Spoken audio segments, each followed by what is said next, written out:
First మీకు తెలిసింది సిఏకి అనుకూలంగా ఓటేసింది ఎవరన్నా? వైకాపా ఎంపీలో మీకు వీడియో పెడతా. ఇప్పుడు నెల్లూరు ఎంపీగా నిలబడుతున్నారు విజయసాయి రెడ్డి గారిని, పిల్లిగడ్డం. ఆయన జగన్ కేసులో మొత్తం ఏటు. ఆయన ఏంటంటే రాజ్యసభలో మాట్లాడుతూ సంపూర్ణ మద్దతు మేము తెలుపుతున్నాం అని చెప్పాడు. అంటే ఆనాడు తెలీదా వాళ్ళకి? ఆనాడు డౌట్ ఉంటే ఎందుకు ఓటేశారు, ఇప్పుడు ఎందుకు దుష్ప్రచారం చేస్తున్నారు? నేను సభాముఖంగా అడుగుతున్నా, ఎవరు చెప్పారండి మైనార్టీ సోదరులు భారతదేశం వదిలి వెళ్ళిపోవాల్సిన పరిస్థితి వస్తుందని? ఎవరు చెప్పారండి? ఏ పేపర్ చెప్పింది? సాక్షి పేపర్ చదివితే ఆరోగ్యానికి హానికరం అన్నా. సాక్షి పేపర్ చదివితే ఆరోగ్యానికి హానికరం, సాక్షి టీవీ చూస్తే మన గుండెపోటు వస్తుంది. దయచేసి రెండు చూడదు. అది ఫేక్ న్యూస్. ఎవరు చెప్పలా, మోడీ గారు చెప్పలా, పవన్ అన్న చెప్పలా, బాబు గారు చెప్పలా. దయచేసి దుష్ప్రచారం నమ్మద్దు. నేను చెప్తున్నా, మీరు అడిగారు, తప్పనిసరిగా పెద్దలు చెప్తాను. సరైన వేదికలో హామీ కూడా ఇప్పించే బాధ్యత నాది. మీరు అది క్లారిటీగా ఉండండి. పెండింగ్ లో ఉన్న హజ్ హౌస్ పూర్తి చేయాలి. హజ్ యాత్రలు కూడా గతంలో ప్లీజ్ రబా, నీకు ఒక్క మీటింగ్ నాకు రోజు 3 రబా, గొంతుపోతుంది. మీ అంత స్పీడ్ కాదు ఇంకా. అలా హజ్ యాత్రికులు కూడా కోటా పెంచాలి, సబ్సిడీ కూడా ఇవ్వాల్సిన అవసరం ఉంది. అదొక పద్ధతి ప్రకారం రాట్లా. గతంలో ఏ విధానం అయితే మేము అమలు చేశామో ఆ విధానం తీసుకొచ్చే బాధ్యత మేము తీసుకుంటాం.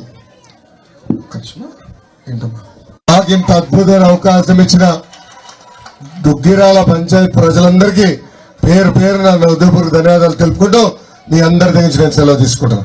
ప్రతి రైతుకి ప్రతి ఏడా ఏ సంక్షేమ కార్యక్రమాలు రద్దు చేస్తున్న దుష్ప్రచారం చేస్తున్నారు. అమ్మ ఒక్కసారి ఆలోచించండి. అసలు ఆంధ్ర రాష్ట్రానికి వృద్ధుల పెన్షన్ తీసుకొచ్చింది ఎవరు? విశ్వవిఖ్యాత నడ సార్వభౌమ స్వర్గశ్రీ నందమూరి తారక రామారావు గారు. డ్వాక్రా సంఘాలు పెట్టింది ఎవరు? చంద్రబాబు నాయుడు గారు. దీపం పథకం తీసుకొచ్చింది ఎవరు? చంద్రబాబు నాయుడు గారు. చంద్రన్న బీమా, అన్న క్యాంటీన్, విదేశీ విద్య, స్కూల్ ఫీ రీఎంబర్స్మెంట్, ఇలా 100 సంక్షేమ కార్యక్రమాలు తీసుకొచ్చింది ఎవరు? చంద్రబాబు నాయుడు గారు. ఏమా 2014 ఎంతమ్మా వృద్ధుల పెన్షన్? మర్చిపోయినారు అందరూ. ఎంత తల్లి? చాలి 200 రూపాయలు. చాలి 200 రూపాయలు పెన్షన్ 5 సంవత్సరాల్లో 2000 రూపాయలు చేసిన ఘనత చంద్రబాబు నాయుడు గారిది. అందుకే వాలంటీర్ వాసు ఇంటికి వస్తే అబద్దాలు చెప్తే గట్టిగా 2 పీకండి. గట్టిగా 2 పీకి, అరే అబద్దాలు చెప్పొద్దు, సంక్షేమం తీసుకొచ్చింది తెలుగుదేశం పార్టీ, ముందలు కూడా తీసుకెళ్తుంది తెలుగుదేశం పార్టీ అని చెప్పండి తల్లి. వృద్ధులు కూడా చెప్తున్నా, ఒక ప్రభుత్వం మంచి పని చేస్తే ఒప్పుకోవాలి. ఈ రోజు పెన్షన్ ఇంటికి వచ్చి అందిస్తాం, ఒక మంచి పని. ఆ విధానం మళ్ళీ మన ప్రభుత్వం కూడా కొనసాగిస్తుందని ఈ సభాముఖంగా వృద్ధులందరికీ నేను హామీ ఇస్తున్నాను. అమ్మా, తెలుగుదేశం పార్టీ బలంగా నమ్మేది సంక్షేమం, అభివృద్ధి, జోడెద్దుల బండి 2 జరిగితేనే రాష్ట్రం ముందరికెళ్తుంది. మన గ్రామంలో అనేక సమస్యలు ఎదుర్కొంటున్నాం. మనోడు నాకు ఆల్రెడీ చెప్పాడు. మొదటిది డ్రైనేజ్.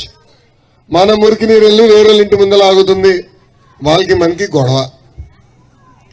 అవునా కదా తల్లి? 2 గడపల దాకా ఆగితే ఆ గడప ఈ 2 గడపలతో గొడవ. దీనికి శాశ్వతమైన పరిష్కారం భూగర్భ డ్రైనేజ్. భూగర్భ డ్రైనేజ్ ఏర్పాటు చేసే బాధ్యత నాది. రెండోది, పక్కనే కృష్ణమ్మను పెట్టుకుని నీటి సమస్య తీవ్రంగా ఉంది. పైప్ లైన్ ద్వారా ప్రతి ఇంటికి కుళాయి అందించి సురక్షితమైన తాగునీరు అందించే బాధ్యత కూడా మన ప్రభుత్వం తీసుకుంటుందని ఈ సభాముఖంగా హామీ ఇస్తున్నా. ఏమా దుగ్గిరాలకు వెళ్లే రోడ్ ఎంత బాగుందమ్మా, బా ఎంత అద్భుతంగా ఉంది తల్లి. ఆ రోడ్డు స్పీడ్గా వచ్చాను తల్లి. నేను బండి 15 కిలోమీటర్ల కన్నా ఎక్కువ స్పీడ్లో రాలేను. అది అంత బాగుంది రోడ్. ఇది కొత్త పథకం తల్లి, అది మీకు తెలీదా? జగన్మోహన్ రెడ్డి గారిది కొత్త పథకం, అది గుంతల పథకం. ఆ గుంతల్లో రోడ్ ఎక్కడుందా అని ఎత్తుక్కునే పరిస్థితి.